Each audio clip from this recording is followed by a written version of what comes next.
Three sectors, जो three sectors हैं, primary, secondary, tertiary, उनको कंपेयर करना मतलब कि how one is relevant to other. तो हम ये पढ़ेंगे, the three sectors have a large number of people working in them to produce goods and service. The next step, therefore, is to see how much goods and service are produced and how many people work in each sector. कितने लोग एक sector में काम करते हैं। India है जैसे कि एक कंट्री है, उसमें कितने लोग एक क्षेत्र में काम करते हैं, ये हमने पढ़ना है इसके बारे में। How much good and services are produced, कितनी सामान प्रोड्यूस होता है या सर्विस प्रोड्यूस होती है। और in an economy there could be one or more sector which are dominant in terms of total production and employment. जो पूरे प्रोडक्शन या एम्प्लॉयमेंट के लिए एक सेक्टर जो होता है वो डोमिनेंट होता है, डोमिनेंट मतलब प्रभुत्व वाला होता है, while the other sectors are relatively small in size. So how do we count the various goods and services and know the total production in each sector? कैसे हम जानेंगे जो बहुत सारे गुड्स, सामान और सर्विसेज के बारे में, और जो कितनी टोटल प्रोडक्शन होती है हर सेक्टर में, इसके बारे में जानेंगे। With so many thousands of goods and services produced, दोनों वर्ड अलग अलग हैं। गुड मतलब सामान, सर्विस मतलब जो सर्विस देते हैं। You might think this is an impossible task. Not only would the task be enormous, ये बहुत बड़ा सा काम है आपको पता करना कि कौन सी चीज़ें या सामान बनता है। You might also wonder how we can add up cars and computers and nails and furniture. आप इंडिया में देख रहे हो, भारत है, इतना बड़ा देश है, और उसमें जगह जगह कितनी सारी चीज़ें प्रोड्यूस होती हैं, उनको सारों को इकट्ठा करना, इट वोंट मेक सेंस। ये कोई सेंस नहीं बनती है कि इन चीज़ों को, इतने सारी चीज़ों को हम इकट्ठा करें। You are right in thinking so. To get around this problem, economist होते हैं जो आर्थिक विश्लेषण करते हैं, आर्थिक सलाहकार होते हैं। They suggest that the values of goods and services should be used rather than adding up the natural numbers. कितनी सामान बना है वो ऐड करने की अपेक्षा हम किस चीज़ को ऐड कर रहे हैं, value of goods and services. उन जो सामान या सर्विस जो हम प्रोवाइड करते हैं उसकी कितनी वैल्यू है। For example, if 10,000 kg of wheat is sold at ₹8 पर kg, अगर 10,000 किलो गेहूँ बेचा जाता है और वो 8 रुपये 1 किलो के हिसाब से बेचा जाता है, तो गेहूं की वैल्यू क्या होगी, 80,000 rupees. The value of 5,000 coconut at ₹10 coconut will be 50,000। तो सामान की value of goods, that has to be counted, that has to be calculated and then added up. Remember, there is one precaution one has to take. एक precaution लेनी पड़ेगी, एक बचाव, सुरक्षित रहना पड़ेगा हमको। नॉट एवरी गुड और service that is produced and sold need to be counted. हर जो सामान या चीज़ें जो प्रोड्यूस होती है और फिर बेची जाती हैं वो सबको काउंट करना ज़रूरी नहीं है। It make sense only to include the final goods and service. जो फाइनली जो चीज़ें प्रोड्यूस होती हैं उनको काउंट करना ज़रूरी है।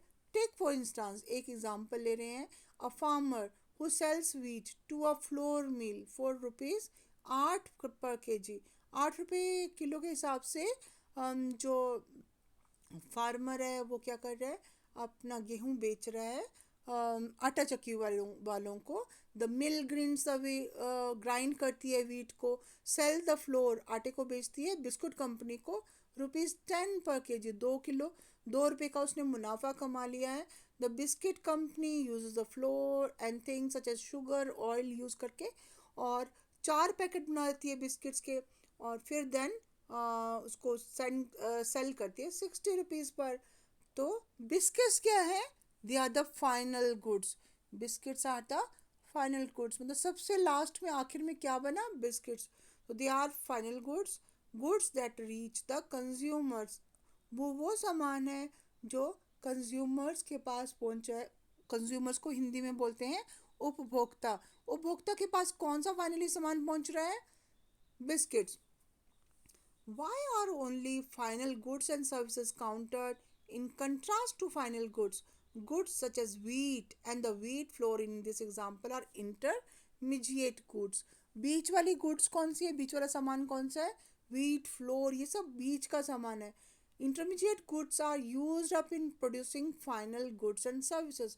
जो बीच का ही जो सामान होता है intermediate goods, ये यूज़ होता है in producing final goods and services.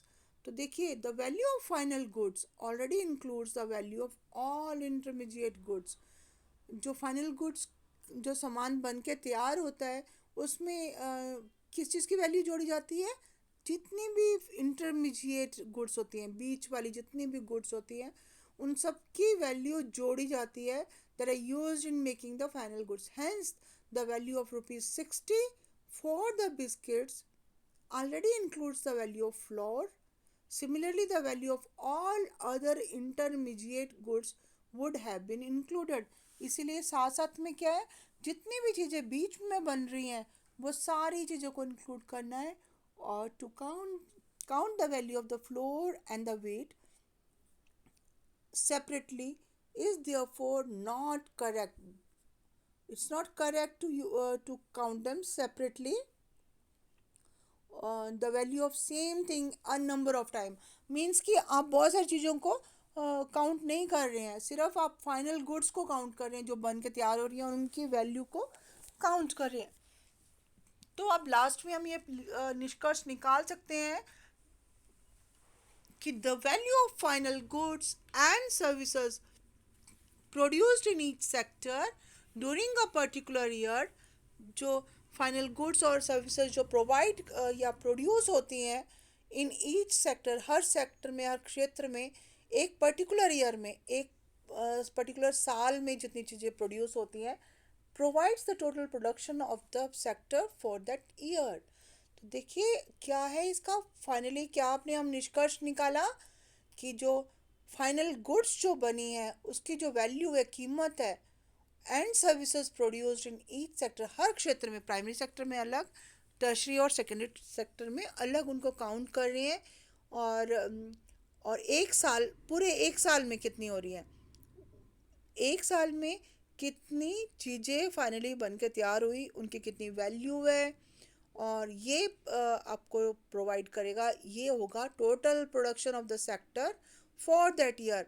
ये उस सेक्टर का, प्राइमरी या टर्शरी या सेकेंडरी सेक्टर का टोटल प्रोडक्शन होगा for that year. And the sum of the production in three sectors gives what is called the gross domestic product, GDP. और GDP क्या होगी?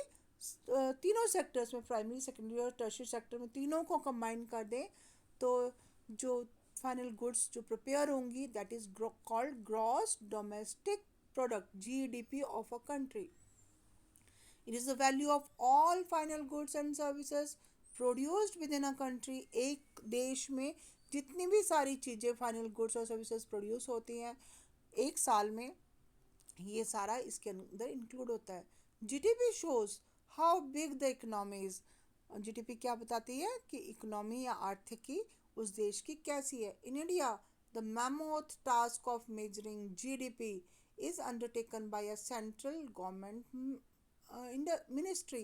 भारत में क्या है कि ये बहुत बड़ा सा काम है जीडीपी को कैलकुलेट करने का, मेज़र करने का. ये जो मिनिस्ट्री है, ये जो डिपार्टमेंट है, with the help of various government departments, बहुत सारे तो दूसरे डिपार्टमेंट्स के साथ मिल कर के ये जितने भी भारत के जो इंडियन स्टेट्स के डिपार्टमेंट है, ये यूनियन टेरिटरीज़ के डिपार्टमेंट है, उन सब वो सब कंबाइंड होकर के collect information relating to the total volume of goods and services and their prices. कितना सामान तैयार हुआ, गुड्स एंड सर्विसेज तैयार हुई, और कितना सामान तैयार हुआ और उसके प्राइजेस क्या है, कितनी कीमत है उनकी, ये सब जीडीपी के अंदर आता है. That is called gross domestic product, और इसको बोलते हैं सकल घरेलू उत्पाद. सकल घरेलू उत्पाद. ये जीडीपी का क्वेश्चन, आपको क्वेश्चन एग्जाम में आता है, what is GDP, gross domestic product क्या है इन अ पर्टिकुलर ईयर. तो थ्री सेक्टर्स जो है उनमें जितने value of goods and services, they combined value of good and services for a particular year that is called GDP of a country.